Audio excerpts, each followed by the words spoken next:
everybody, and welcome to another episode of Eating at a Meeting. And it is Food Allergy Awareness Week, if you didn't know. And I am so excited. It is Food Allergy Awareness Month, as well as this week is Food Allergy Awareness Week. So I am so excited to bring you 3 different conversations this week to really focus on food allergies. And my first guest is Poole, that's beautiful lady sitting next to me. She's got 20 years of experience planning conferences for state, regional, and national associations. And she's got a keen eye for logistics and hospitality. But one thing that has changed in her planning is that she has been diagnosed, and it's been 23 years about, I think, if I do my math correctly, with a pine nut allergy. And so we're going to talk about how she, as a certified meeting professional, manages her food allergy on site for herself, but also in planning those events. So Christine, welcome to the show. Thank you for having me, Tracy. I'm really happy to be here. I'm so excited to talk to you because we've talked about this for, quite a few years now and some situations that you had. And I really want to start off with that. The first thing is that you have been 3 different times in planning events. You have been served pine nuts, even after you've disclosed your allergy to the chefs, to the catering managers, the event managers at the hotels. Can you talk about what happened in those situations? Physically or? Well, I guess physically, as well as, because one of them, you said the chef is like, well, I prepared this specifically for you. And you took a bite of it and noticed it was crunchy and you found pine nuts in your meal. And the chef just told you that he had made it himself to make sure it was safe. It was a really alarming and something that you don't expect, because when you prepare, for example, as meeting planners, when we do site visits, typically if you're working with your Convention and Visitors Bureau, they will have a form that asks questions of likes, dislikes, food allergies. And this Convention and Visitors Bureau did ask those questions. And so there was a feeling of safety. And so I went into this site visit. 2 of my clients were doctors, which is interesting that this happened. And the chef of this property, I look down whenever I see green, it's either chimichurri or pesto. And I looked down, he saw that I was a little nervous, and he said, there's no pesto in your dish. And I said, okay. And I said, are you sure? Which I feel nervous saying that because you don't want to question. Yeah. And he said, 100%. I made your dish myself, and I wanted to call the attention off of me. And so I carried on the conversation with our group, and I bit into something. And as you said, Tracy, it was an immediate alarm. I took my fork, I went into the dish and saw that there were pine nuts at the bottom of the dish. So it was an immediate 5-alarm fire going on with me. And from there, it was okay, this is not going to be good situation. I knew that it was not going to be a good situation. And I ended up going to the emergency room. Missed my last 2 site visits with my client, and I felt embarrassed. I felt, I just couldn't understand how it had happened. Well, I can't understand why it can happen. And the chef looked at you in the face and said, I made this myself. There are no pine nuts in it. He blatantly either didn't make it himself or he blatantly lied. And that was through the process of elimination, of going through everything. I don't know what the hotel did afterwards in the finding out what had happened. I don't know if they said, I'm thinking this was a major hotel, one of the largest in the state of Florida, where I live. And there weren't any processes because it was the head chef. And so it became a question for me of what are your processes and how do you ensure? I waited tables in college. I know that you have seat 59 that doesn't have tomatoes on their salad. And there are thorough processes that restaurants go through. It made me question, what are the processes that this hotel did not go through? And specifically for me, which was, I thought, why in the world did they even have nuts of any kind, especially pine nuts? Right. Well, and was it confirmed that the CVB had communicated it to the hotel? Yes, because they had also indicated to the hotel that I had my first site visit. Okay. With at the beginning of the day. Right. So yes. Yeah. Well, and I remember years ago, I did a site visit in Arizona and the CVB had done the same thing. And they served my allergies to me. And chef is like, oh, we forgot. And I'm like, I'm sorry, what? And I don't know what you and your clients chose to do, but my client chose not to do their meeting at that event. And that was like a $350,000 piece of business they lost because of that. Exactly. And I was relieved to find out when the site selection committee did not choose that property. And it was the way that the property handled everything, which was really distasteful, to be honest, and not taking things seriously. That if this had been an attendee of our conference, all I could think was, how would the hotel handle it differently? Right. Which they probably would, which made me feel as just a number. Right. So I didn't love the way that they handled things. Right. So, okay, take me back to the first time that you ever had an allergic reaction. Because I said 23 years. So you got diagnosed in 2022 and because this was adult onset, right?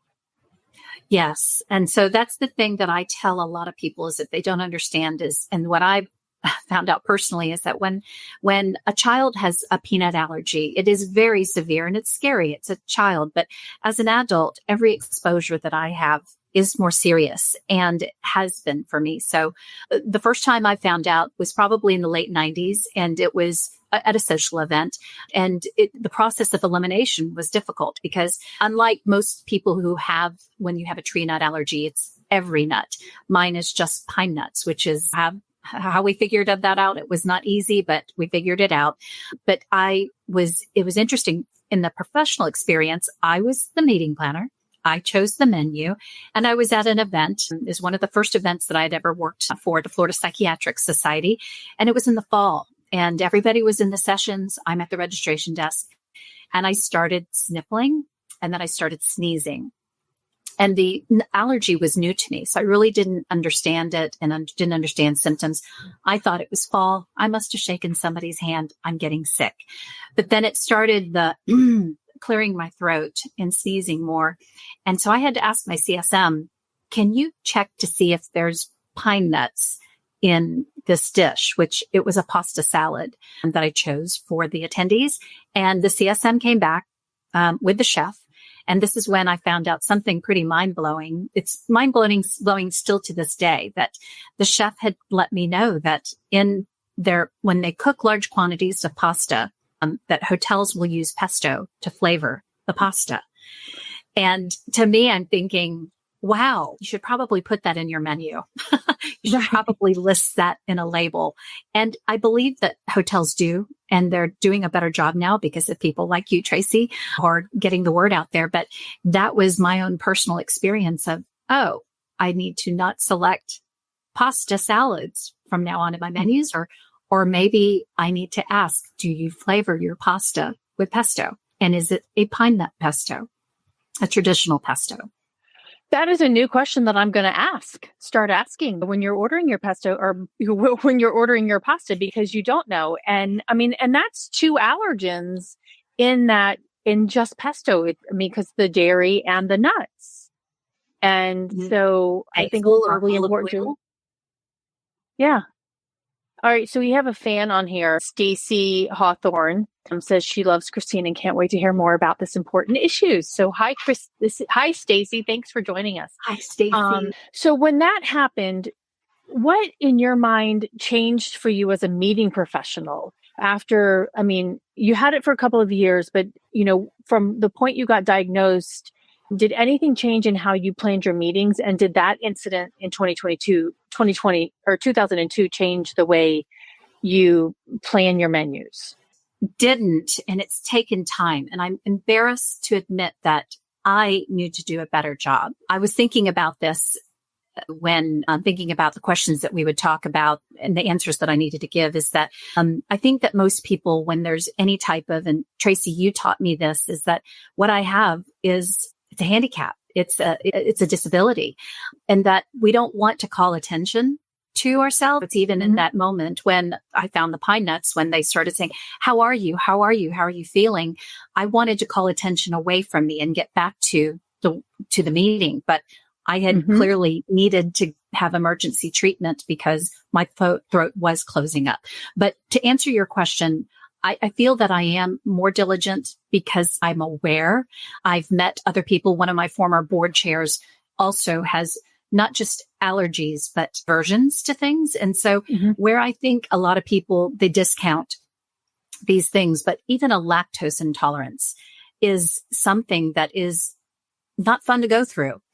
And so learning from you how we label, how we work with our hotels to be better about letting attendees know what are the ingredients in the food I feel is so important. And so I feel that I am more cognizant to talk to the chef about preparations, about cross-contamination and the potential for that, where even if I'm attending a meeting, I look at, for example, I help other meeting planners at their meetings, and I recognize when I'm on site, when I see hotels that are being cognizant of that, it makes me feel better and safer.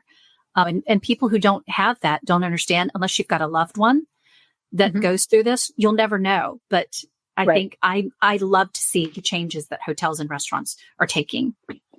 Well, or even somebody or even somebody at your event having an allergic reaction, right? Because clearly at your events, I mean, you've had allergic reactions, and what is that situation? How is it handled? And it's also knowing what is the hotel's response or convention center venue's response. I shouldn't even just throw it at that, but does the EMT have epinephrine on site? What's the response time from the EMTs to get to the hotel if the venue doesn't have epinephrine on hand, right? And then what if it's a first time reaction that you don't even know that you're allergic? So a variety Those are good points. Yeah, when I think about what happened at this hotel, they didn't have epinephrine and they didn't have Benadryl. The convention and visitors rep had to go to the sundry store and buy Benadryl. And I'm kind of mind blown right now thinking about it because this, again, is one of the largest hotels in the state of Florida, and this shouldn't have happened. They should have had their EMT be prepared. Another thing I'd like to say, Tracy, is from this incident that happened is for hotels to communicate to their staff of when this happens, that they need to communicate to the rest of their team. Because I spent the day in the ER and then went to a sister property afterwards.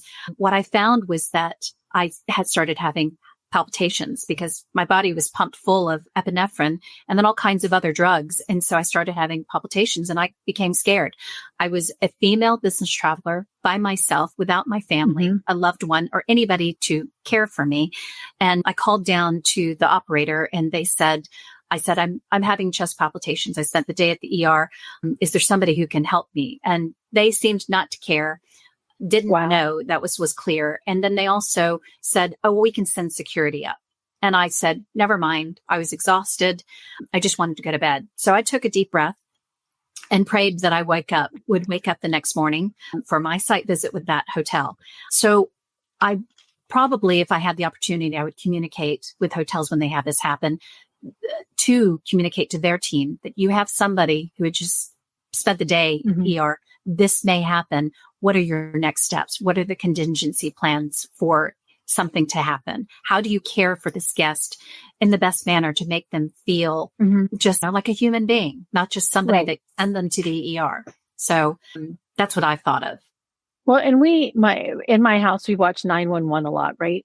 And Jennifer Love Hewitt is a 911 operator, and the calls that they get in, but in one way, somebody's going to, like you did, pick up the phone and call the hotel operator. But a lot of hotels don't have that person anymore, right? And depending on the level of the hotel. And so do we need to train them? And they should be trained in some sort of kind of first aid kind of response, or transfer you down to the loss prevention, safety and security office to be able to ask those questions. Cause you never know. That's right. All I could think of is, so let's say that I passed away because I had a heart attack in the middle of the night. And, I didn't make it down to my site visit. What was the next step? Were they going to have anybody check on me? They had no clue of what had happened. And so even though I was not in the same property that the incident happened, this was a sister property. And so, okay, I'll give it to them as what didn't happen. I wasn't staying at the property that happened, but they should have communicated. And this to me indicated that they didn't understand the seriousness of it. The hotel that I stayed in let me know that they were aware of it because they had a card when I got to my room there was a card, a bottle of wine, a beautiful charcuterie, which sat there because I just wanted to go to sleep. But the card said, next time. There was a reference to next time. And I thought, well, hopefully there's not a next time because I'd like to live. Right. So, but just sting. And I hate to say this, but it's morbid, but it's almost as if you're at a funeral. People don't know what to say in difficult situations. And so it's just show that you care by asking questions of what can I do? Right. Rather than saying something that just kind of is an insult to injury. Right. You know what it says. Yeah. All right. So I want to put up here, Stacy said you nailed it when you talked about having the response to the epinephrine and to the Benadryl, at least, right, in the store. And I have actually had to go to a sundry shop in a convention center. Actually, I had to leave the convention center to go to the grocery store to get the Benadryl for somebody because the sundry shop didn't have it. But Kathy's got a question on here. And Kathy, thank you for being here. Should planners include an EpiPen in their first aid kits to be able to promptly respond if an attendee has an allergic reaction like Christine's? If yes, how do we go about getting them? I'm going to say that I don't think we as planners can have them, but there are 36 states, and I will post the map of where those 36 states are, that allow places of public accommodation, i.e. convention centers, hotels, restaurants, to stock epinephrine without it being prescribed to me or Christine. So they can actually have it on property, just like a defibrillator, but they do need it. The states do require that a person has to be trained on how to administer it. So my first suggestion for you, Kathy, is to make sure that you're asking that of your properties when you're citing them, is like, who on staff, one, do you have epinephrine? And two, who is trained to administer it? The caveat on that is that epinephrine, where's my bag, right now is about $300 a pen. There are a couple of other options that are out there now. Neffy, which is a nasal spray like the Narcan. The Avacue does talk to you when you're administering it. But so I think the challenge is not everybody is allowed to administer it on an EMT staff. So you need to make sure that there's people trained on it, and who's going to respond.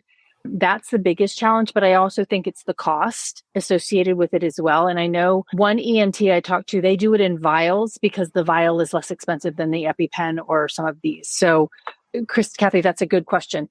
Right here, actually, we have a question from Rama Pelzer. The pharma film is coming to market soon too, similar to Listerine strips. Oh, that's great. How easy. Because I think I will admit, I've never used my EpiPen because I'm scared to use it. I mean, thinking of stabbing yourself in your leg with a needle is kind of scary, but that's why I preferred the Avacue if I could use it. It seems, it's kind of like the prick when you get your hemoglobin checked. The EpiPen is actually a little intimidating to pull out and think this big needle. But, Yeah. So there's things that we need to do. And I think that one that he just met, the pharma film, which I did see at the FACT Food Allergy Conference last fall, and they were talking about it, but also the Neffy, which just got FDA approval, I believe. So, okay. So what systems in place do you have as a certified meeting professional? What systems do you have in place when you're planning your menus in talking to chefs about this? Well, tiered planners have in place. Right. Yeah. I can be so much better. And I was thinking about this as I was looking through the questions, is that I really need to prioritize this, and not what I feel is that we as planners rely on our hotels. And it's taught me that unfortunately we need to be so much more diligent to dig through to make sure that they are understanding how important this is. And I think because of my own allergy, I'm a little bit more forceful in letting them know that this is just not something that I don't like. They don't like me. I would love to love pine nuts because everybody says, oh, I love pesto. And I look at them and go, good for you. But the things they put in place is to have the conversation for sure, is to make sure. And what I found is through the years is what is interesting is that they are taking things much more seriously. And for me, that makes me feel better. Some of the things that I've seen you do is to have even more of a conversation of breaking it down. That I would love to see hotels list all of the ingredients, kind of going back to me selecting the menu, and yet there was pesto in it, and I'm the one who picked it. So yet I think that I could be better at that, which I hope by people learning more is that they will understand how important this is. And, you know, when you had posted about the meeting planner dying at Disney Springs, was it a planner? No, she wasn't a planner. She was a doctor. She was a doctor, even worse, right? I mean, not that there's a worse, but somebody where things can be prevented. That's where I become very upset because I think about my own happenings of, I feel that they were neglectful and very casual about things. I think about those people. I think about their families. So back to your question, the things that I have in place is communication, making sure in the BEOs that it's listed, trying to see if we can have things labeled. Could it be better? Yes. So, well, and it could be a lot better, and it depends on what property you're at. It depends on what chef. I've had chefs tell me I cook, I don't label, and then front of house. And I know I've repeated this multiple times in multiple podcast episodes and when speaking, and a front of the house chef says, well, I don't cook, so how do I know what's in it? I'm like, you all are a team. I'm like, you should not be battling against each other, right? In that conversation. And kind of going back, so there was a Disney Spring where the doctor died, and that she was actually at a restaurant. And the one thing that I saw online a couple of weeks ago, and I need to go back and look at it to clarify, is that the restaurant was saying that her husband was asking for the recipe. The attorneys were asking for the recipe for the dish that she ate. And they said, no, that's proprietary information. And I'm like, I'm sorry, it's not proprietary information. We're not asking you for your recipe. We're asking you for the ingredients to know what was in it and how those things can happen. And then there was the other young lady in December who passed away at an event, and she had shared that she had an allergy and was fed her allergy. So, and then even Mike Tirico 2 weeks ago, right, at the Kentucky Derby, right? And he ate something while he was grazing before he went on air. But there's a lot of things that can just be done differently. And yeah, I think what you were saying, the connection, that we're all connected. It's, I think about the process of when that happens of, okay, so you go to the registration desk and you let somebody know, or the banquet server, and they're just looking at you as if you're from Mars and not really caring. But I do think it comes from leadership for them to understand that you don't want somebody to die in your hotel. And so how do you prevent that? It is communication across all departments, and then contingency plan of what do you do in this situation? When we were at our conference in Seattle, we had a homeless person that had an incident happen in the bathroom right by our staff office. We handled that very well. And none of our attendees saw that. And I'm thinking, okay, so is that the same way with your processes of somebody having an anaphylactic reaction at the hotel? And maybe they need to say, this isn't an embarrassment. This is taking care of somebody who's having something happen. Have some humanity in the way that you handle things. And they did. I will say this hotel handled it very professionally. It was behind the scenes, and we didn't have any of our attendees see it. But it makes me think about my own situation, that if I were not in the tasting kitchen at the hotel, which was with a small group of people, if this were in a general session, a luncheon, how would they handle it? And that's maybe something each hotel needs to think about and go through a scenario where they go through step by step of that process of who the banquet staff. Then they go to the banquet captain. Then they go to the EMT, to loss prevention security. That's what this hotel called it, which I felt as if I was an item being stolen when they said, "Oh, loss prevention is contacting you." But yeah, I think that the hotels need to look at their processes and make sure that they've got these types of incidents included. Right, exactly. Well, and even a venue that I was using last year, in the site visit, I was asking, he's like, "Oh yeah, we've all been trained on epinephrine and we have epinephrine on site." And I'm like, "Oh, that's great." And so at the pre-con meeting, which is like 2 months later, the head of security is like, "What are you talking about?" So I don't know who the person was that I was talking to that said that. I mean, he was on the security team, but where did he think that information came from that he was? Hair on fire. Exactly. And I was like, "Oh my gosh, this is awesome. This is fantastic that you have this." And then at the pre-con meeting, I'm told, "Oh no, we don't have that." So it's a lot of checks and balances and asking those processes, because what we see defibrillators, right? And this one, what is his name? Zach Marks in the UK has the kit. I don't know if you've seen it, the KITT.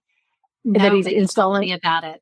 Sounds installing in schools and businesses in the UK, and it's already saved people's lives, and it's amazing. So unfortunately, it's not here in the States yet. But how do you, when you're doing your meals for other attendees and yourself, how do you prepare them? What is your method of communicating? Do you have personalized plates for them? Are you eliminating those allergens from the menus? What is your process for that? Well, again, we could be better. And this, you teach me all the time. And then this most recent episode with myself made me think, okay, I need to be better.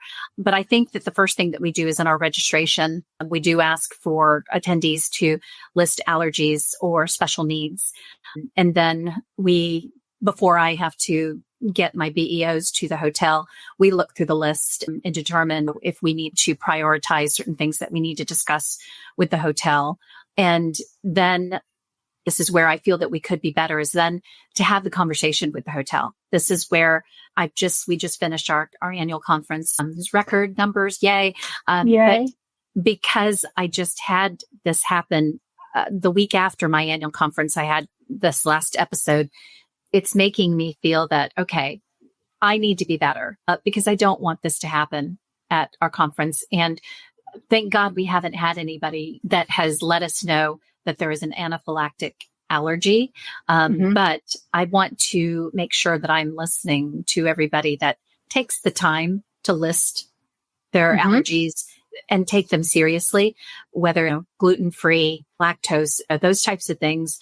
So those are the steps that I take. I'm willing and wanting to learn. And this is why talking with you is important and learning. And so I want to know the things that I can do better for our group.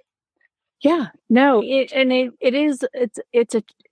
mean, I do this every day, right? And I'm looking at menus. I'm speaking next month at an event, I think it's next month, and they're having me go through the menus now and making sure that they're friendly, but we also have to have historical data, and we have to know what our attendees are communicating. I actually have an event next month that somebody says they're allergic to chlorophyll. So I need to find out from them, what does that mean?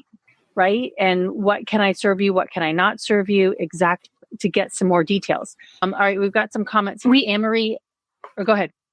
No, I was going to say one of the things, though, that you said in preparing the meals is sometimes we've also had to say, sorry, if you wouldn't mind, you may need to bring your own meal, because it's just sometimes we can't cater to an individual person, but we try our best to see what we can do. And that's when I have the conversation with our convention services manager. But sometimes we do have to do that. It's just to say, we are happy you're coming, but you may need to bring your own food. These are some stores that are nearby that you can get what you need very easily.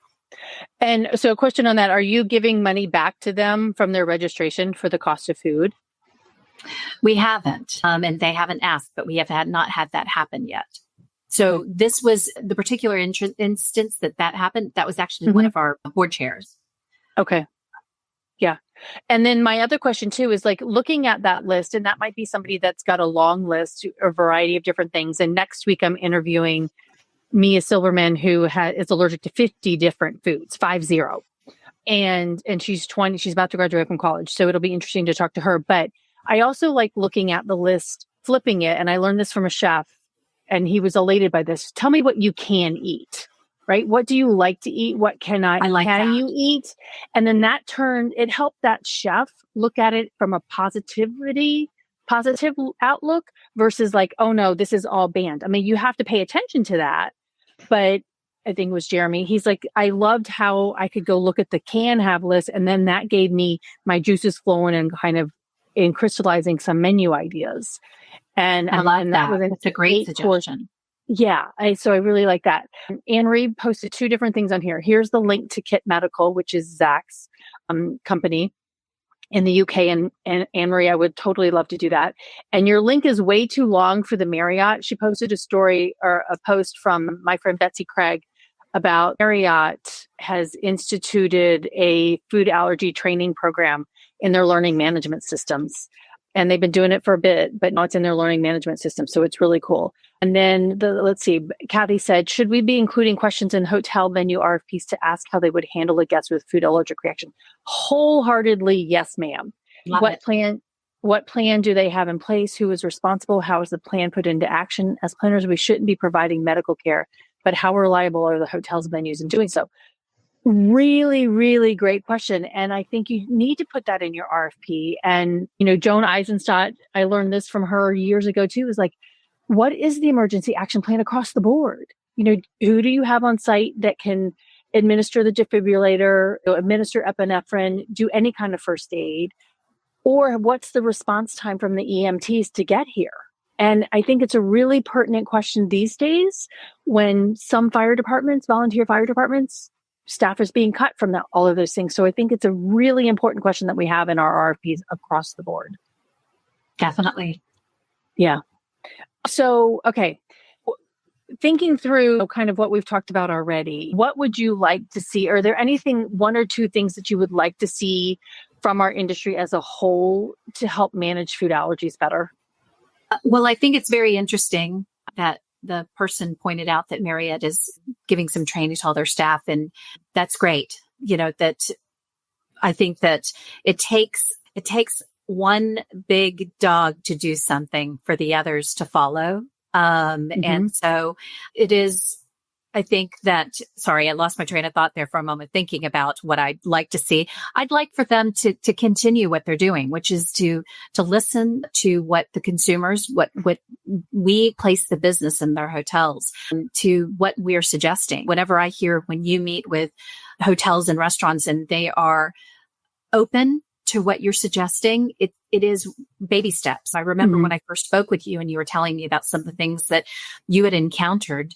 It is so nice to see that they are embracing that by doing these things, they're not just becoming better, but they're showing that hospitality really is hospitality, that it's caring for the people who are staying in their hotels, that it shouldn't be looked at as an inconvenience. And that's the one thing that I got from you the first time that we spoke, that it almost was that they didn't want to take the time to do this because they've got too many things going on. Well, it's all good and fun until somebody gets hurt or dies. And so I would want the hotels to continue to be proactive about finding out about these allergies and the effects, and not taking for granted what I heard this morning is that even if you have an EpiPen, you still have to go to the emergency room, and it's an inconvenience. And with my allergy, because every exposure to me is worse, it takes about 2 weeks for the drugs that I get pumped full of to get rid out of my system. And I am pretty much just kind of feeling horrible for 2 weeks after I have an exposure over something that could have been avoided in the first place. And so that for me we talked about this. You told me you didn't put it in my dish and then they were there, and it's happened a number of times. So I think it's being very diligent to have methods in place where you are double checking after each other, to be very clear, because when it happens, then it's not good. But if you avoid it in the first place, then, these things won't happen. Right. Exactly. I mean, and there have been court cases and around food allergies, none really that I know of. I mean, the two biggest ones I think right now are the ones that I mentioned earlier, the restaurant, because she had communicated her food allergies in advance. And same with the young lady, that Dominique Brown, who died at that event last year. But I think to call attention to it, and I don't think that it's, and I've said this, and I hate to say this, I'm like, does it take somebody dying at your event to you actually paying attention to it? Right. And that's the wrong attitude, in my opinion. And that's what makes me, frankly, angry, is because it's happened to me. And I'm thinking, why does this continue to happen? And it's not, and it seems an accident, but even when I said I have a pine nut allergy, then it has happened a number of times where, to me, it seems as people say, oh, you know what? Well, let's just give her a few. Like, let's see what happens. Right. And it's not a joke. And then, like you said, when you mentioned Mike Tirico, that was on national TV, and how many people were wondering what happened to him and why did he have to leave? And I'm sure he didn't want to announce to the world, oh, I have a nut allergy. But maybe we need to not do as I do sometimes, where it's, I don't want to call attention to myself. Let's just get back to business. Right. Yeah. We do have to call attention, and there needs to be awareness. And so I think that's the key, is spreading the word. Is the more people see this and they understand and they know what to do. I have friends when I go to events, if I'm blabbing, as everybody knows, I'm a chit chatty person, people will see green on their plates and they'll text me and they'll say, CP, don't eat that. You don't want to eat this. And so I feel as if people know that it is not a good thing. And it could be a scary thing if it happened to me. So now I feel that every person that understands it, spreads the word, it'll get better, the awareness. Yeah. Well, and the fact that you said that, it reminded me of a video that I saw yesterday on Instagram, and Red Sneakers for Oakley, which is an association and foundation association. Their child died of food allergies as well. But this woman, it's a point of view. You go to an Usher concert with a cherry allergy, and this is her telling him multiple times that, no, I can't have that cherry that you're trying to feed me because I'm allergic. And oh my gosh, like multiple times she had to say it. And then he finally goes, oh my gosh, she has a cherry allergy. Does anybody have an EpiPen? I mean, so she's screaming it at him at a concert, but isn't that crazy?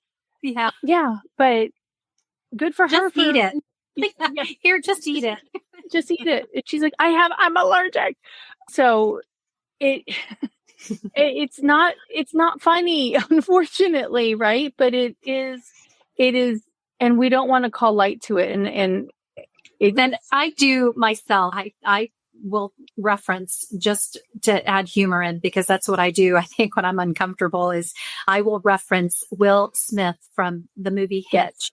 And I take a picture, the screenshot of him looking into the camera at the pharmacy when he realizes what he looks like when he starts guzzling the Benadryl. And the first one, he starts clearing his throat, and he says, is it just me, or is it itchy in here? So it's funny, but it's not. And especially when it is an anaphylactic action. So I felt, though, that was a good way to introduce people to anaphylactic allergies, but then they do need to understand that it shouldn't be taken lightly. Right. Exactly. Okay, so Kathy piped in here again. Let's see. It says, as an industry, I'd love us to persuade culinary teams to stop offering menu items that include food allergens. If they don't cook with these items, guests won't experience a reaction. Kathy, that would be wholeheartedly, hands down, awesome. But unfortunately, I'm going to say the top 9 are eggs, milk, tree nuts, peanut, fish, shellfish, soy, sesame, and wheat. And for breakfast, I'm going to say eggs, milk, wheat, soy, sesame. Top 5 of those of the 9 are probably, and peanuts and tree nuts are probably 6 of them are probably in our breakfast meals every single day. So I would love to avoid them. I have actually started to, when anybody has a nut allergy at any of the events that I'm planning and managing food and beverage, I'm eliminating nuts from the menu completely. And even if a hotel comes back and says, well, we're not a nut-free environment, I'm like, that's fine. And that's what I'm communicating to Christine. But our event space can be nut-free, right? And we can make that space free. And we actually, at SpinCon, like 7 years ago, I think it was, we had somebody allergic to apples. And we eliminated apples from the entire menu. And like, she could not be in the room with an apple. And we kind of made light of it, saying only Apple products are allowed in the space. But we were in a Great Wolf Lodge. There's going to be applesauce somewhere, right? But she felt safe in our space, right? And that's what we as planners, I think, can do with our hotel partners or any kind of venue catering partner. Well, that's one of the things I'd mentioned to you that was interesting, is that when this last incident happened and the chef was literally in my room because I requested, I had a turkey wrap. It said it was going to have a garlic aioli. I opened it up because I was going to put mayonnaise on it, and I saw what looked very much like pesto and not a garlic aioli. They asked me about, do you have any allergies? I told them. And then I looked down and it was clearly pesto. The chef came to my room, which is, I laugh about it when I think about it now, but he said that they were a nut-free. They said he was a nut-free hotel. And in my room, there are the peanuts that are in the honor bar. And I'm thinking, well, that didn't make me feel safe because he just lied. So it is, make sure that you're not saying something or doing something that indicates otherwise. And it's easy to do that and not be as diligent, is the word that I keep saying. Right. But, I feel that hotels are getting better, but my latest incident makes me wonder. Right. So, okay. And it just begs me to question, we're a nut-free environment, but you have nuts on your pesto that you served on the sandwich. So that's not even counting the nuts that are in your in your sundry refrigerator. Right. But see, that's the thing too, that it makes me think, because I become all of a sudden Nancy Drew, to sit there and go through the steps of, well, wait a minute, you said this. When I asked both the chef and I think his sous chef, it was the craziest thing that I've had the head chef of the hotel in my sleeping room, but I had the wrap sitting there and I said, this doesn't look like a garlic aioli. And I was expecting them to say, you're right. But they said, actually, what was it? They didn't answer the question the right way. They didn't say that it's not a garlic aioli. And then it made me think, oh, wait a minute. You were supposed to say, no, actually, that is a garlic aioli. But then I thought, well, so then it's a pesto. So then they should have said, we make our pesto without nuts. Because that's the thing that I've learned in my process, is that a pesto can be without nuts. It's olive oil and basil. And the traditional pesto is with pine nuts, but you can have walnut pesto, pistachio pesto, sunflower pesto. So, but he didn't go into that. And then, so that's where it became a little crazy to me when I get a call 2 days later from loss prevention of the flag of this hotel, which I will not name, but it made me think, oh, they did give me pesto. So that's where I start thinking, there needs to be a process of, okay, meal is made, check to make sure everything is in place before it's delivered. Check it again before it leaves the door of the kitchen. Check it again. So there are all these things that make me wonder about what the hotels are doing. And I would love to see the Marriott. I'm not sure Tracy will probably take a look at it for all of us and make sure that they're covering the right bases.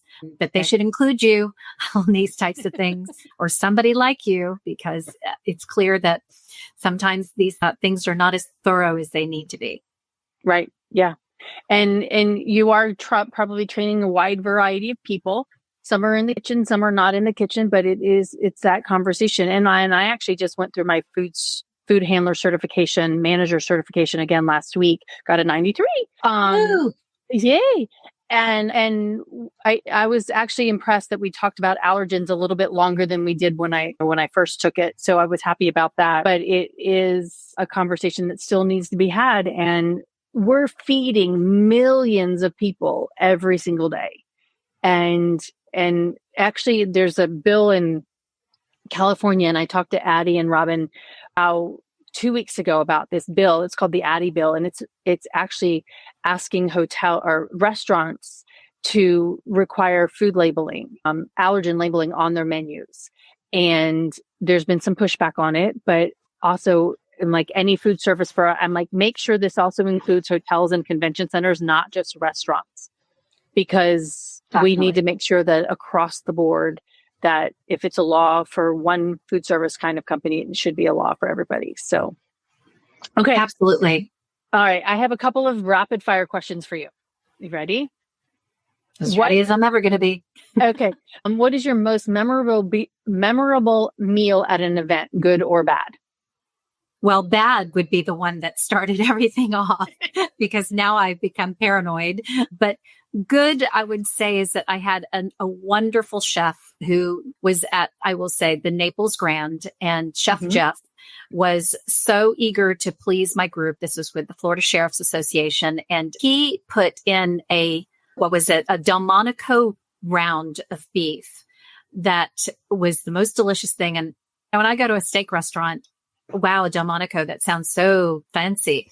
He did that. But not only did he do that, but he made sure to walk around to talk to our guests.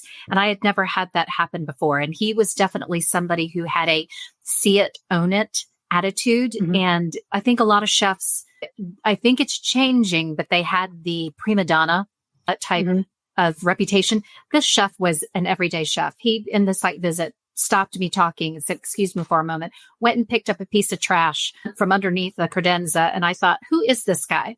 But so from then on, everything he prepared seemed to be made with love. And so I always, it sticks in my head because it wasn't just a meal that I ate, but it was a meal that everybody else ate too.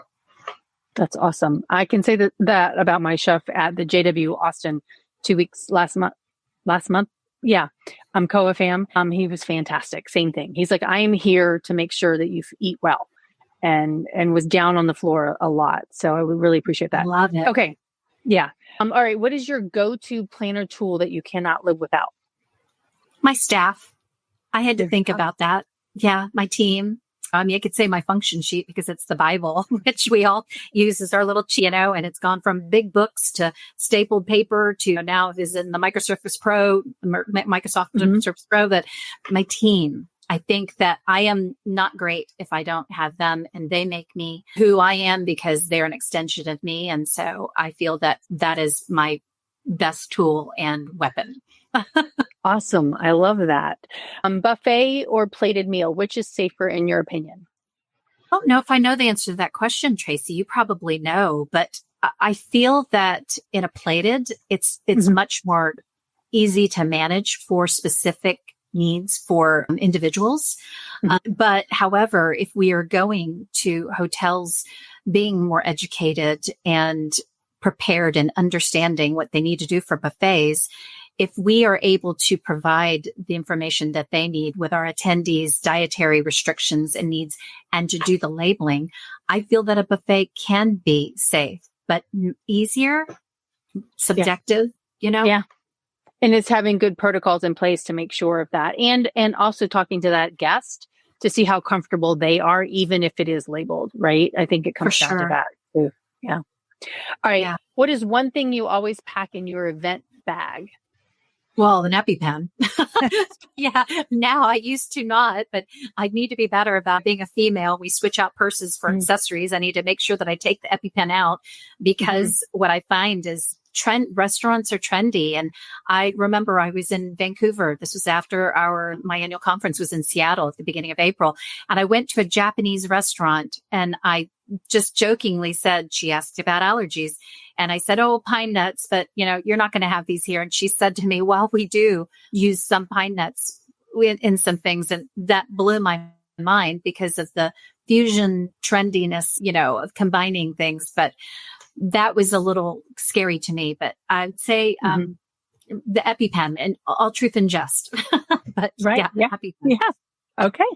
All right. And then one last question. If you could describe your food allergy in one word. Inconvenient.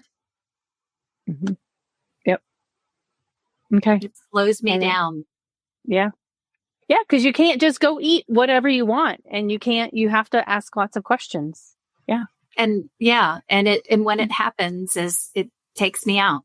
So I am not going to be available once I have an interaction. It used to be that I could pop a couple of Benadryl, but since I worse interactions with each exposure, it's not fun, and it is an inconvenience, unfortunately. Yeah, unfortunately for sure. And I know there are conversations about Benadryl, whether we should take it or we should not take it. I know it's been a long-term choice of medicine. So that's a whole nother conversation that we can go into at another time. It is something that we need to be concerned about. So I thank you so much for being on here and spending time with me, Christine. Thank you so much, Tracy. I appreciate the ability to share, and I hope that people understand and spread the word and become more aware about these things. Me too. And if you want to connect with Christine on LinkedIn, there is her LinkedIn profile. It's P-Christine Poole, and not dot, but yes. So this week is Food Allergy Awareness Week. I have Christine today. Tomorrow, I have two other meeting planners, Colleen and Jessica, who are going to talk about how they are moms of kids with food allergies and how they use their mom tools to plan meetings and events. And then on Thursday, we're talking about the psychological impacts of this. So of having a food allergy and what that means. And Kathy just came in and said, great conversation. Thank you, Tracy and Christine. Thank you for being here, Kathy. We really appreciate it. And share this video out. It will live on LinkedIn, but please share it out to other people so we can make more people aware. And Christine, hang on with me for a second. Everybody, tomorrow at 12 o'clock and Thursday at 11. Join me then. All right. Thanks. Bye. Thanks for listening to the Eating at a Meeting podcast, where every meal matters. I'm Tracy Stuckrath, your food and beverage inclusion expert. Call me and let's get started right now on creating safe and inclusive food and beverage experiences for your customers, your employees, and your communities. Share the podcast with your friends and colleagues at our Eating at a Meeting Facebook page and on all podcast platforms. To learn more about me and receive valuable information, go to tracystuckrath.com. And if you'd like more information on how to feed engagement, nourish inclusion, and bolster your bottom line, then visit eatingatameeting.com.